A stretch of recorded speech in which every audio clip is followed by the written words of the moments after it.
وسهلا بكل الذين ينضموا للاستماع إلى راديو بلدي، أول راديو عربي أمريكي ويعنى بقضايا العرب في المهجر. برامجنا في راديو بلدي كل يوم جمعة من 8 وحتى 9 صباحا في بث حي ومباشر عبر WNZK راديو 690 AM. صباح الخير بلدي، صباح الخير لكل مستمعينا. Welcome to Radio Baladi, the first Arab, Middle Eastern, and American simulcast radio show. Radio Baladi is broadcast every Friday morning on WNZK 690 AM from 8 until 9 Eastern Time on Good Morning, Michigan. Our call-in number 248-557-3300. And now, stay tuned for the best radio talk show on Arab and American issues.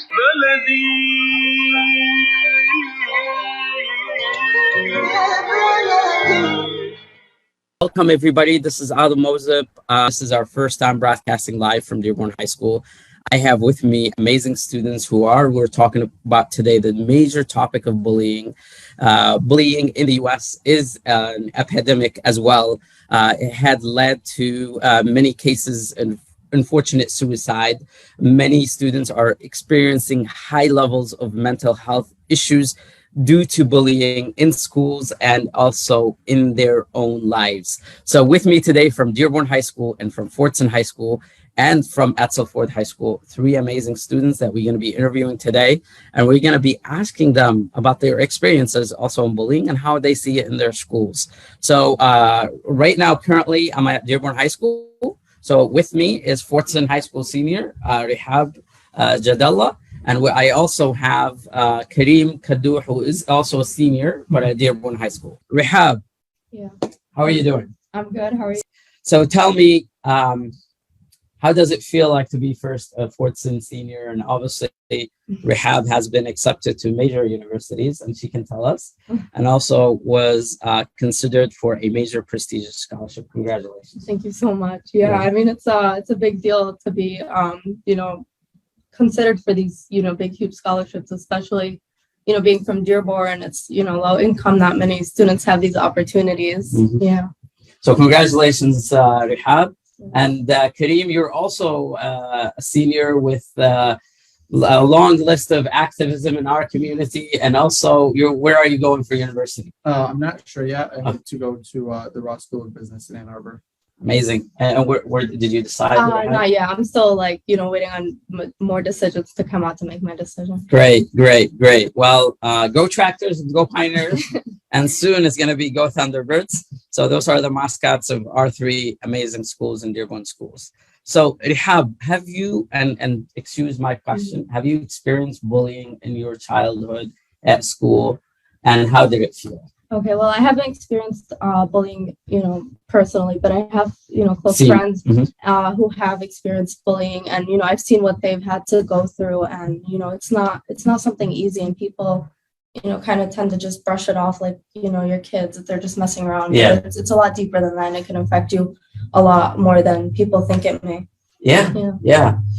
So we'll get to your friends' experiences. We'll delve deep into that. Kareem, same question for you. Yeah. Have you faced any bullying in schools throughout you're a senior? Yeah. So I'm very similar to what Rehab said. It hasn't happened to me personally. I haven't experienced it myself. However, I've seen other people experience it and, saw the trauma that they've gone through and how it's affected them.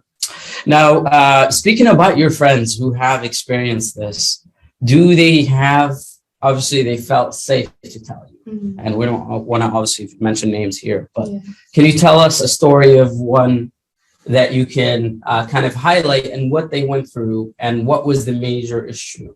I mean, while my friend was going through it, she didn't tell me until after it stopped, and I didn't even know what was going on, but I did notice her mood had completely shifted. And part of it too is people don't know what types of mental health issues you might have. And it was, the bullying that she had to go through, her parents, alhamdulillah, she has parents that, recognize there's a, huge change in my daughter's attitude, and they took her to a therapist, and, she was diagnosed with her disability, which I think also played a huge role, the bullying, it led to that point that they had to, take her to get help. Yeah. So this is a major thing. Yeah. So students with disabilities, whether it's physical disabilities or cognitive disabilities, are being victims of major bullying. Right. So, and they're being seen as soft victims by the bully. Yeah. So how do students like you who are student leaders on campus can stop bullying and can turn those bullies into friends? Yeah, I mean, I feel like it starts with not necessarily the victim of the bullying, but the bully themselves could be going through something that could cause them to behave that way with other students. And if, those students had more resources from their teachers, from, the staff, from the schools themselves, like more support for their mental health, they could prevent that, because bullying doesn't start from the student. It starts from their family. It starts at home. They're going through something and they need to take it out until they find like a victim. They find someone that's weaker than them and they prey on them. Okay. So, if students had more, mental health services, like you were saying, that we would be able to prevent bullying before it even starts. It starts, absolutely. And we're going to be joined by Rani Abdullah, who is a senior at Etzel, who's going to also share some stories with us. Kareem, to you, same question. How do students, leaders like you, prevent bullying, or if they see it in front of their eyes? And what's your advice for students who are watching, who will be watching this broadcast, who will be watching or listening to this podcast? What is your advice for them? Yeah, I think bullying is a very, you see something, you say something type of situation, where if you're noticing that there's something off, or you're noticing a change, that you should say something. You should approach whoever it is who's being bullied. And come on a little bit. Come on, Ronnie just joined it. So great. Okay, we're all on camera. Are we good on Instagram, guys? Okay, great. We're all on camera? Yes. Okay, perfect. So Ronnie, welcome. We were just doing introductions and we were talking about bullying issues in schools and how it affects students. And Rehab and Kareem mentioned that they haven't experienced it themselves, but they've seen some friends. Same question for you. Oh, and first of all, congratulations to your Stanford acceptance. And that is amazing that we have Etzel Ford grad now, or senior Rani, going to one of the most prestigious universities in the world. And inshallah, what are you going to be majoring in, Rani? Functional neuroscience and computer science. MashaAllah, that's good. That's amazing. Computer science is my thing. So we'll definitely talk. So Rani, have you experienced bullying yourself, or have you seen it with others around you? If you want to come closer and speak louder too. So I've never experienced it myself, but I've definitely seen it a lot in the schools and all that. And I think actually something a lot of people don't realize is that maybe they've been bullies before and they just didn't realize it. There was a study done where they asked, they found that most bullies think of themselves positively. They don't even realize that they're hurting other people and that they're hurting their feelings. They think of it as a joke, or, so I think maybe some of us have even bullied people and we haven't realized it, but I do think it is an issue in many of our schools. So. That's amazing to say. And I know Rahab was saying earlier before you got in, is those bullies sometimes they have issues themselves that they might be experiencing at home, at elsewhere, or even at school, and they're trying to take that anger, project their feeling, and do it to another student. Do you see that also? Do you see that happening? A lot of them also kind of their insecurities, they kind of touch on other people, and so but I think most bullies, it's just growing up they weren't really they say bullies are made, not born. It's like growing up, maybe they got to a point where they did something and they weren't told it's wrong. They got what they wanted, even just the first time they got what they wanted. And so they saw this as something they could continue doing, and they just continue going on. So it is a major problem, obviously, for kids who unfortunately have very low self-esteem and they get bullied on. They take it also on themselves, and sometimes they start hurting themselves, and even to the point of committing suicide. And while this case hasn't happened, I would say many times in Dearborn, it might have happened, but we don't know the details. But it happens nationally. The statistics are there to tell you how many kids actually commit suicide every single day because of this pandemic of bullying. So we're going to go to a commercial break. And when we come back to a commercial break, I want to understand more of, you said bullies are made, they're not born, right? Obviously, we want to learn about how can we turn these bullies, or ourselves if we were bullies, how can we turn ourselves and kind of shift the steering wheel and come back to the right path and be friends and uplifters. And I'll share my own experience in high school as an immigrant who came with not knowing any word of English to fourth and ninth grade. And I had people of my own, Yemeni Americans and Lebanese Americans, make fun of my accent, right? And it was really difficult for somebody. They may not have realized it, how difficult it is to be called the boater, to be called somebody who doesn't speak English, he's dumb, and kind of condescending words. And they might not have realized how hurtful that was. But we would like to explore even that more and now build a culture where we want to make sure that bullying doesn't happen. Where I know, fortunately, we cannot eradicate it 100%, but I think we can do something. So let's take a commercial break and we'll be back in 5 minutes. When you're looking for the best in optical care, Dr. Imad Nakash is your doctor to see. With years of experience and thousands of successful procedures performed, you can trust your eyes to Dr. Imad Nakash. See Dr. Imad Nakash and his professional staff for your eye care needs. There's 2 locations to serve you. In Hazel Park, call 248-336-3937, 248-336-3937. In Rochester Hills, call 248-299-3937. That's 248-299-3937. Ziyad brand. Quality products from our family to yours.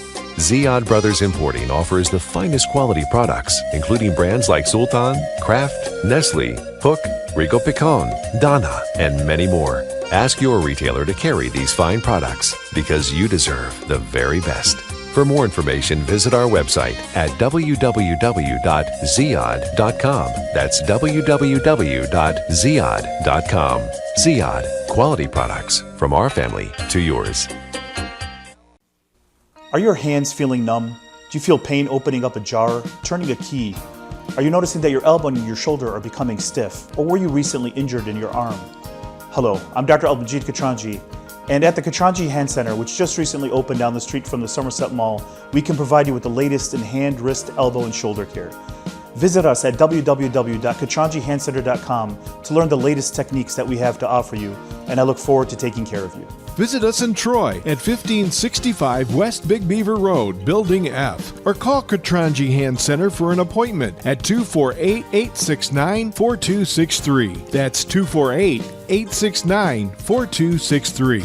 Get ready for an amazing experience at Ishtar Restaurant on 15 Mile Road in Sterling Heights. Enjoy excellent hospitality from owners Ali Al-Baghdadi and Fatty Bonham, serving the best in Mediterranean food. Try Chef Ali Al-Baghdadi's famous shawarma, the best Iraqi grills and food, and the best Arabic and international dishes. Dine in our authentic atmosphere or take out. Call 586-698-2585 or check us out on Facebook. Ishtar Restaurant practices all CDC guidelines and is open every day 11 a.m. to 10 p.m. Have an amazing experience today at Ishtar Restaurant, 3625 15 Mile Road, Sterling Heights. Life is a nonprofit charity that's provided humanitarian aid and development to people and communities for over 25 years, regardless of race, color, religion, or cultural background. When disaster occurs here or around the world, Life for Relief and Development rushes in to provide food, medical aid, and shelter to those in need. Please help improve these efforts. Make your tax-deductible donation to Life now at lifeusa.org or call 248-424-7493. Are you going to start a restaurant or a grocery store soon? Do you need floor plans and designs? Call Naji Abood at 734-744-9796. Do you want to buy kitchen and restaurant equipment at discount prices? Call Naji Abood now, 734-744-9796. New Concept Products and Design, the trademark of kitchen equipment. 5% discount on all purchases of $75,000 or more. New Concept Products and Design, new location, 31185 Schoolcraft in Livonia. Learn more at www.newconceptproducts.com. Call Naji Abood, 734-744-9796. Enjoy the first Syrian-style cuisine in Michigan. At Damas Cuisine and Catering, you'll find a wide selection of Syrian foods and sweets in our menu, like frikeh, hoisin, grape leaves with steak, mishawi platter, hot mahashi, char-grilled kebab, shawarma, and much more. Get super fast delivery from Damas Cuisine and Catering right to your door. Order online at damascuisine.com/menu and track your order live. Damas Cuisine and Catering, 28841 Orchard Lake Road in Farmington Hills. Call 248-987-4985. At Top Rehab Physical Therapy Clinic in Dearborn, we provide effective physical therapy sessions in order to limit pain and discomfort. Top Rehab provides physical therapy care for any diagnosis prescribed by a physician, and we regularly see and treat conditions such as stroke, TMJ, fibromyalgia, sciatica, joint pain, and more. We use a variety of pain management methods, including modalities, soft tissue mobilization, and therapeutic exercise. If you're in need of physical rehabilitation or physical therapy, get the highest quality health care at Top Rehab. Most insurance is accepted, and we're open Monday, Wednesday, and Friday 8 to 6, Tuesday and Thursday 8 to 5, and Saturday 10 till 2. Call for an appointment today at 313-846-0555. That's 313-846-0555. Choose Top Rehab Physical Therapy Clinic on Michigan Avenue in Dearborn. Life's too short to be in pain. All right, everybody, we are back at US Arab Radio. I have with me, as we were discussing earlier, Mr. Rani Abdullah from Dearborn, from Etzelford High School, sorry, go with Thunderbirds, right? And I also have Rihab Jadallah from Fortson High School, and I have Kareem Kaddouh from Dearborn High School. Go Pioneers, go Track. So, as I was telling everybody my story as an immigrant when I came to the US, not knowing word of English, it was very, very difficult for me being at Fortson with my fellow Arab Americans. And they were bullying me left and right, especially at gym. But I did have, God sent me some upstanders, some good friends who would stand up for me sometimes and stop the bully when they tried to bully. So when these kids would not come to gym, I would like fake it and say to Coach Zaban, like, I'm sick today, I'm not going to come to gym today, because I was afraid of that bullying. And then even when I got to US mainstream English, US history mainstream class, I was the only bilingual kid who managed to get into that class, was always being made fun of. But I did not put that, perhaps I do have a strong personality and perseverance, but I just feel for students, especially, or for kids who have disabilities, who cannot have that resistance. So one thing is, how do we turn bullies into friends and make them realize their mistakes?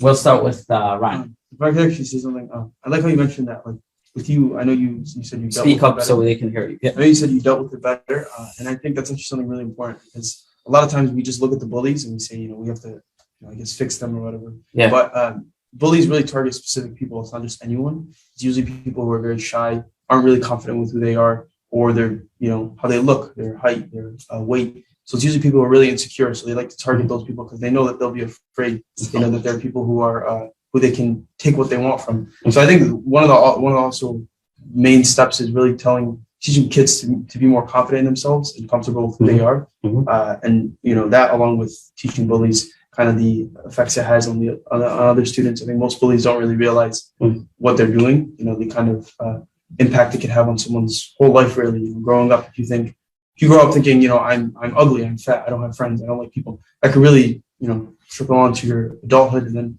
mental issues, and it's really. So, Ronnie, that's so amazing. So right now, you're saying we can actually educate those bullies on things. But where is it point where you say somebody has to step in, professional has to step in? I think we can just let it kind of teach them and then let it play out and see how it goes out. Because again, some bullies don't know what they're actually bullying each other. They don't know they're hurting another person's feelings. They might think of it as a joke. So, pulling them aside and really explaining to them, you crossed the line doing this, or you said this that was a little bit too off. That was, more than a joke. Yeah. You jumping in and stepping in at certain times. But I think the first step is really educating both the victims of bullying and bullies themselves. So, Rehab, have you heard of restore practices where they bring the bully and the victim, and they sit in a circle and they talk about these things. Yeah, one of my friends is in, Restorative practice. Yeah. And I think that's, that's really important, teaching the students how to deal with their own problems and, deal with their own things. And it's, it's like practice for the real world. Once real people, come, like your boss is like, discriminating against you, you have to be able to recognize that. And that, helps students kind of help other students, teach them those types of skills to be, an upstander for themselves, to advocate for themselves. And, as important as I think, being able to stand up for yourself is, I also think it reaches a certain point where there needs to be, adults, your parents, the school support staff that comes in and, intervenes, because it could lead to suicide. And like you said, a lot of students don't have the, they don't have the strength inside of them to, stand up for themselves. Like you said, some students are more emotionally vulnerable, like students with disabilities. So I think also it's important for parents to recognize the warning, signs from their kids, terrified to go to school. That's not normal. You need to recognize that, okay, there's something going on. I need to, talk to my kid's teacher. I need to see what's going on. So I think, it's important for the staff and for parents to be able to recognize that something is going on with their kid, and for them to take action, and help them out and lead them in the direction, to feel safe. Thank you, Rehab. Kareem, students with disabilities, obviously they're in our lives. They might be one of our families. And again, we said they are the soft target for bullying acts. How do student leaders like you and school administration, how do you feel like, what should they do in order to protect these students, in order even to protect the bully themselves from themselves? Yeah. I mean, I think first of all, it's not only the student leaders and administration, it's all of the students collectively need to kind of say, that's not even funny. Like, there's no point in doing that, because at the end of the day, I think bullies feed off of getting the attention of others. Right. And if they're not getting the attention that they're seeking, then I think ultimately they're just going to, stop it, because there's no point in it. Yeah. And sometimes, unfortunately, administrators at schools tend to shame students for bullying. Does that have, and this question for all of you, does that have negative consequences? Yeah, because I think, we've all agreed that if you're bullying, it's probably because you are self-conscious or you have something going on in your life. And instead of shaming you for that, you should address it and help that student so that they don't go and hurt other students. Yeah, I've seen it sometimes where, it actually has very, very negative consequences. How about for you two? Yeah, I think, like you said, we haven't really had, thankfully, any suicides in Dearborn. But I think we never know. Some of those suicides that have happened, they don't tell us the cause. So sometimes it might be opioid overdose. Sometimes, and we have this thing in there, especially in the Arab American space, where people are very ashamed of saying what really happened when somebody died. But I think that's the issue, is that sometimes we look at suicide and we say, oh, well, no one's killing themselves. I guess we're doing a good job. The reality is a lot of people just carry it on to their adulthood, and a lot of them have depression, still insecure as they get older. We hear a lot about people who will commit horrible crimes, and then when they ask them, what's motivated you, a lot of times you look back at their family or their childhood growing up, and it has massive impacts on their lives. And obviously I see a therapist for my anger issues, anger management. So one of the things that they always ask you, they go back to childhood and they ask you, did you have any childhood trauma?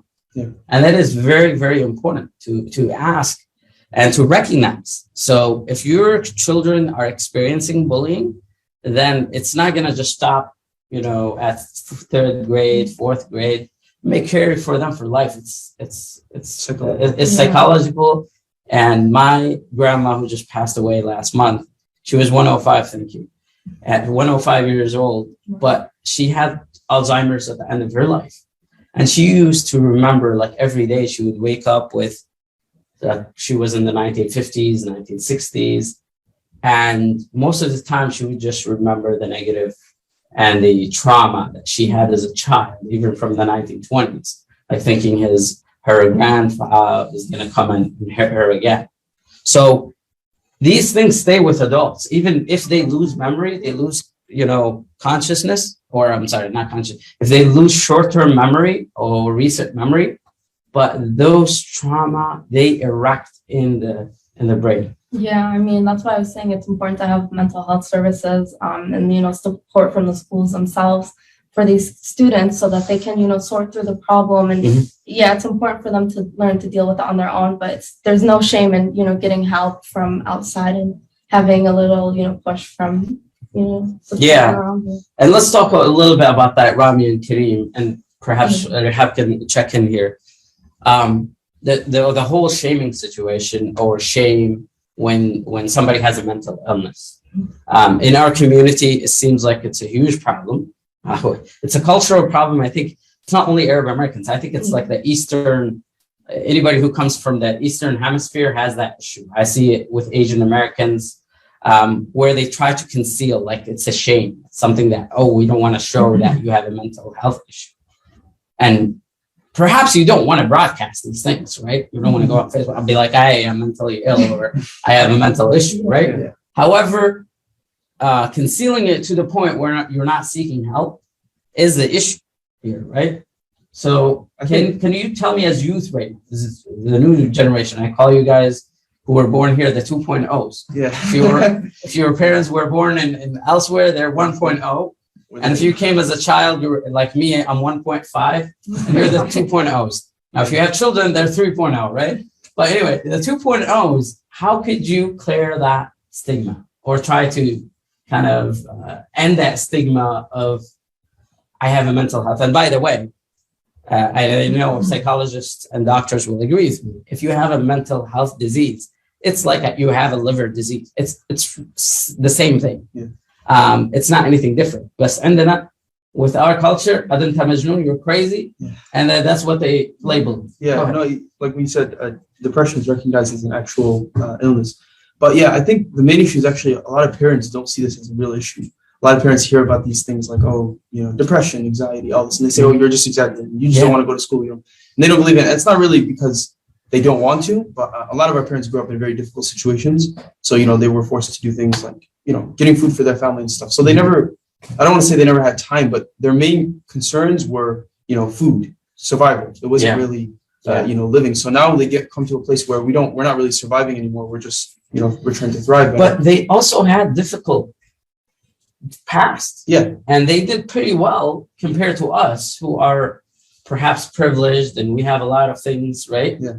And yet we are experiencing so much issues. Do you think technology and obviously, is that contributing to it? Yeah, I mean, social media is obviously one of the biggest contributing factors. Yeah. You have Instagram, you scroll through and you see these perfect pictures. I have a Twitter problem now. I'm on Twitter Spaces all the time. My wife, if she's watching, maybe, we make it, she really has a problem, because sometimes I stay until 1 a.m. on a Twitter space talking about something, and I like to hear myself, unfortunately. So it's been a problem, but we're trying to address it. Yeah. I mean, go ahead. I mean, I just wanted to say the social media thing also goes back to bullying. I mean, bullying now is completely different than bullying was 20 years ago or even 10 years ago. Now, people can record, they can post you, and, there's no hiding anymore. I mean, and it's in 1 minute. And it affects you too. It's no longer the telephone game. Yeah. It's with one post, everybody in the school can know you're done. So let's talk about that cyberbullying today. Yeah, I mean, it's like we have said, it's changed literally from when we were in elementary school to where we are now. Like it's changing even quicker. And it's very rapidly changing. Yeah. So I still hear adults talking about, the kids are on Facebook. I'm like, they're no longer on Facebook, right? I can guarantee you that maybe Kareem is on Facebook, but Hab and Rani are not, right? So I tried to tag you on the post. I couldn't find you. So you're definitely on TikTok, Instagram, Snapchat, sometimes Twitter. But I actually like Twitter out of all of the social media platforms, but that's a different discussion. But let's talk about cyberbullying. That's a major one now with teenagers. How could a school district or a school system or high school really address these issues when it's beyond their boundaries? Yeah. I mean, it's difficult too, because it can be done anonymously. There's so many different platforms that you can't, I'm sure there's a way to track it, but it has been tracked, and these students have been gotten in very deep consequences of these issues, right? I think though, if we step back, there's a larger issue with social media. It's that not just the cyberbullying, but you look at the kids. Again, you know how we were talking about, a lot of kids are insecure, and these are the types of people that bullies target. A lot of those insecurities are not coming from social media. So you're scrolling through Instagram, Facebook, Twitter, you see people with perfect lives because that's all they portray on Instagram. They don't want to show you their flaws. They're obviously just going to show you, them on a beach with whatever they have. Yeah. So you see this and then you say, wow, why is my life so difficult? Me? Yes. Right. So then you're insecure, and then that leads to, much more issues. And the addiction, they found like the previous vice president of Pinterest was addicted to Pinterest himself, which is really interesting. So so addiction, and then it's like, we're all addicted to our phones. Yeah. This is the problem, right? Now we're seeing therapists, and how do we decrease, the amount of time? And technology is trying to speed up to the point where iPhone now has screen time feature where it can tell you how much time do you actually spend on each app. And I looked at that yesterday and I was like, I spend 2 hours on Twitter every day. That's crazy, right? So let's take another commercial break and we'll come back. We're going to talk about, right now, we do have bullying in high school, but how do we address it early on? And how do we make sure that whenever a bullying act happens, obviously it's inevitable that it's going to happen in high schools and schools in general. But how do we make that safe environment for victims of bullying to vent and to report? Most of the time, those students keep it in themselves. They get very, very scared of telling an adult or even telling a friend, and they may tell a friend, but sometimes they keep it into themselves, and that's why suicides happen. And we lose youth in their youthful years. I mean, they are gone too soon. Obviously, it is, in my opinion, God's destiny for them, but we really have to look at the causes and issues and try to save what we can save from the youth in doing the best practices as far as bullying, combating in the school. So we'll take another commercial break and we'll be back. While we've been staying safe at home, scientists have been on a journey. The destination, a COVID-19 vaccine. This journey began decades ago with research into other coronaviruses. Scientists built from there with months of research and development, cooperation with other experts worldwide, and clinical trials on tens of thousands of volunteers of diverse race, age, and health status. They arrived at a safe, effective vaccine, and hundreds of thousands in Michigan have already been vaccinated. But the next step is ours. We need to get the vaccine when we can. Keep wearing masks correctly and taking precautions until we reach our destination, freedom from COVID-19 and getting back to the lives we love.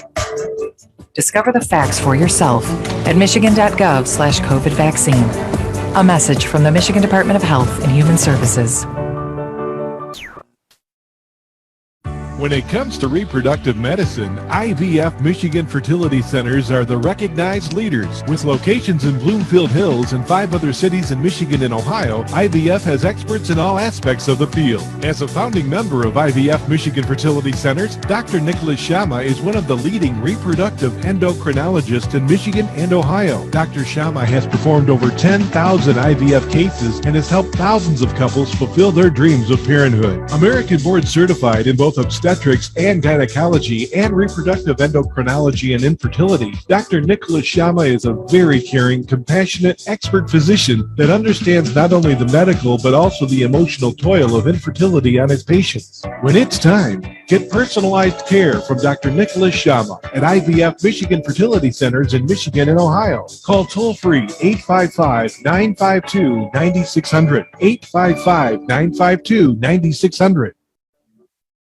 Get ready for an amazing experience at Ishtar Restaurant on 15 Mile Road in Sterling Heights. Enjoy excellent hospitality from owners Ali Al-Baghdadi and Fatty Bonham, serving the best in Mediterranean food. Try Chef Ali Al-Baghdadi's famous shawarma, the best Iraqi grills and food, and the best Arabic and international dishes. Dine in our authentic atmosphere or take out. Call 586-698-2585 or check us out on Facebook. Ishtar Restaurant practices all CDC guidelines and is open every day 11 a.m. to 10 p.m. Have an amazing experience today at Ishtar Restaurant, 3625 15 Mile Road, Sterling Heights. Are your hands feeling numb? Do you feel pain opening up a jar, turning a key? Are you noticing that your elbow and your shoulder are becoming stiff? Or were you recently injured in your arm? Hello, I'm Dr. Adel Mozip Katranji, and at the Katranji Hand Center, which just recently opened down the street from the Somerset Mall, we can provide you with the latest in hand, wrist, elbow, and shoulder care. Visit us at www.katranjihandcenter.com to learn the latest techniques that we have to offer you, and I look forward to taking care of you. Visit us in Troy at 1565 West Big Beaver Road, Building F, or call Katranji Hand Center for an appointment at 248-869-4263. That's 248-869-4263. Life is a nonprofit charity that's provided humanitarian aid and development to people and communities for over 25 years, regardless of race, color, religion, or cultural background. When disaster occurs here or around the world, Life for Relief and Development rushes in to provide food, medical aid, and shelter to those in need. Please help improve these efforts. Make your tax-deductible donation to Life now at lifeusa.org or call 248-424-7493. All right, everybody, welcome back to US Arab Radio, Radio Baladi. We're broadcasting live today from a physical location. We're no longer just on Zoom. We are on Zoom, broadcasting live to Southfield.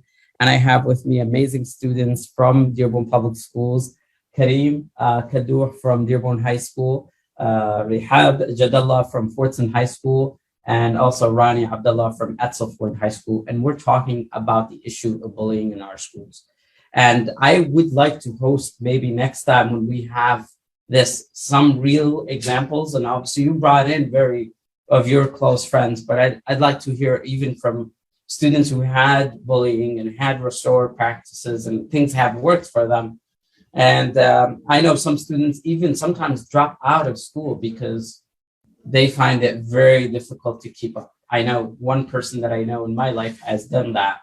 And they actually chose an alternative path to get a high school diploma because of how much bullying it was for the color of that student's skin.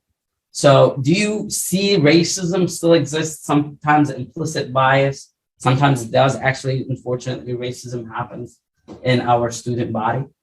I think racism, thankfully, we've become much more diverse now in public schools. So we actually did this program in the summer where we would divide people based on intra groups and intergroups. Basically, one of the groups is where you're like with people who are similar to you. So if you're Yemeni, you're going to be around Yemeni Americans. And then you go to your intergroup where you're with people who are different from you, but you're still friends with them. And so what that does is you're in an environment where you could openly express things that are specific to your culture, to your to who you are, and it'll make sense because you're around people who are like you.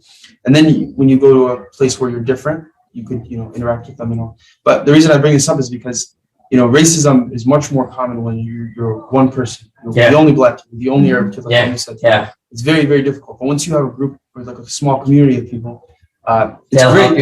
It's great, but you should also still remember to interact with people who are different. Absolutely. So that they understand you. They don't have these biases and beliefs about you that, probably most likely aren't true. So that's, I think, the first thing to do.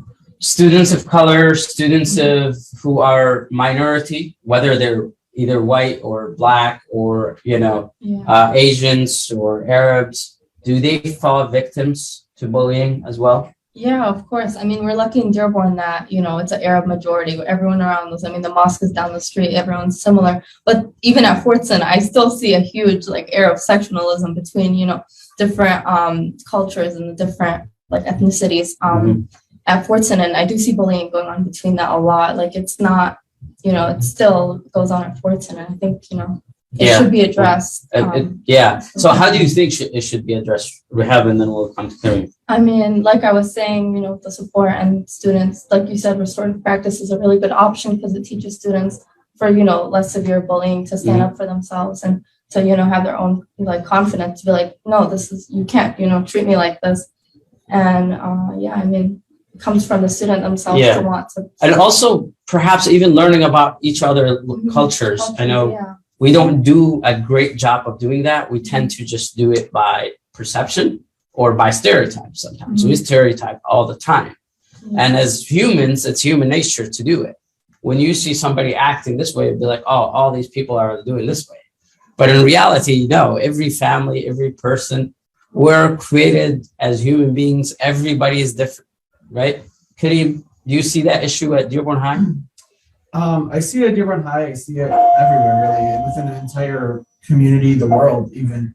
And I think we've mentioned this a couple times, and we haven't really dug deeper into it. Mm-hmm. But the fact of bullying comes from when you're young, and it's like Ronnie said, bullies are made, not born. So, what is the point where we need to just nip it at the bud from when you're young, and just like that's it, like stop it before it progresses, because it's just going to keep getting worse. In your middle school, high school, adulthood, not even as somebody who is bullied, but as the bully, you're just going to keep bullying more and more and more and at a higher level. Yeah, I would just add on to that. It's much more difficult to address a bully who's an adult than a little kid, you know? So when you address it at a young age, you fix the situation. But if you have a 40-year-old man who just likes to go curse at people and insult them and make it feel bad, it's really hard to get in to understand, you know, what it's doing to other people. So, yeah. How can we educate parents? Obviously, you're educated now, and you're going into a route to get a university degree. And many of our parents are blue collar. You know, they didn't have formal education. My parents didn't.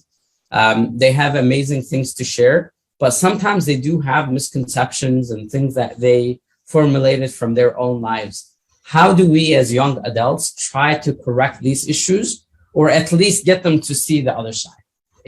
Go ahead.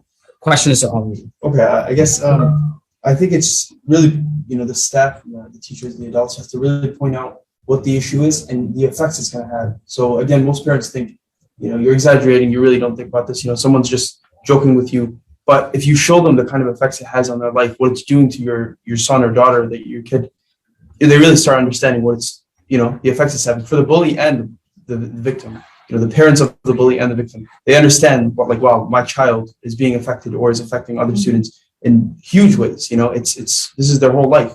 And so I think just pointing it out and making it clear what the effects it has on them is the first step.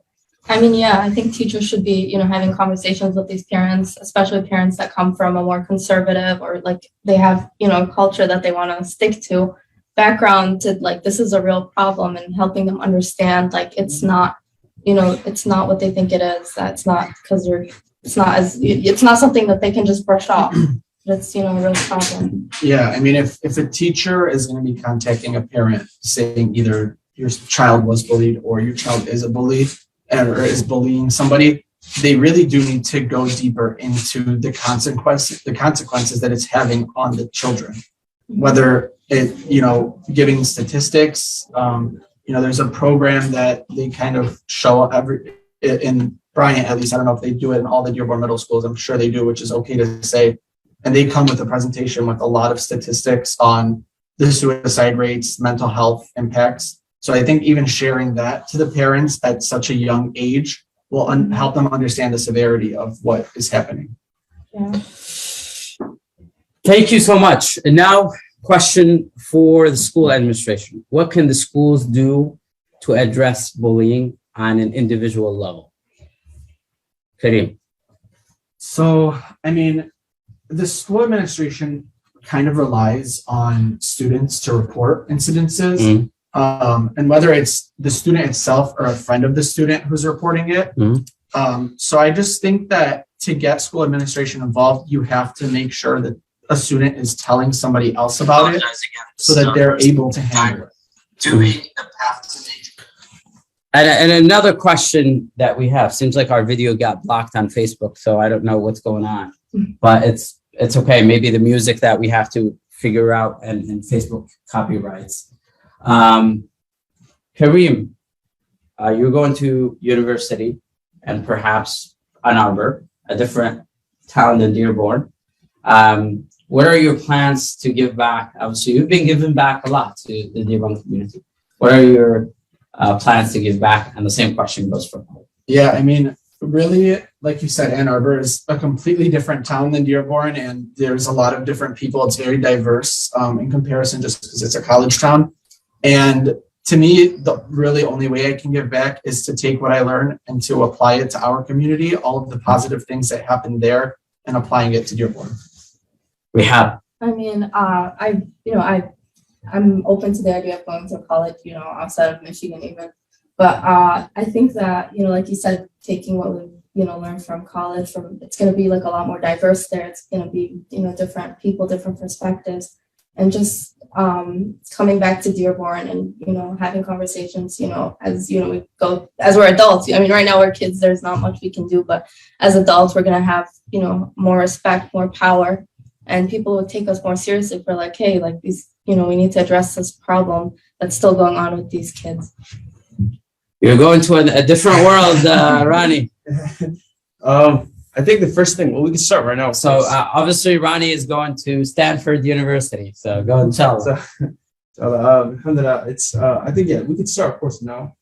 You mentioned like some of the things we could tell teachers and we could start implementing. I think we should, first of all, it should become much more, we should be much more like diverse with, we're diverse and all, but we're not really. Blacks still hang out with the blacks. The Arabs still hang out with the Arabs. The white kids still hang out with the I see that at lunchtime. Whenever I go to any of the high schools, it's students alike. They sit together. There's not much communication between other ethnicity students. Yeah, and last year I was doing this research project, and I interviewed a bunch of high school students, and I said, "What makes you feel like you're a part of the Etsaford family?" Like 98% of them said it's activities that we actually enjoy. So basketball, soccer, sports that they do, clubs that they join, pep rallies. They don't really, sadly, they don't really enjoy the classroom. But so we'll try to make it enjoyable. Yeah, we try to. But so I think that if you want to, Arab kids to be friends with Black kids, you have to put them in an environment where they are having fun, where they're enjoying their time, right? And then put them together. You don't expect, an Arab kid and a Black kid to get along if they're sitting next in class. They hate class, sadly, but. It's the reality. So I think putting them more in these environments where they're next to each other, they can communicate with each other better and talk to each other so that they get to know each other, and we can end these stereotypes between cultures.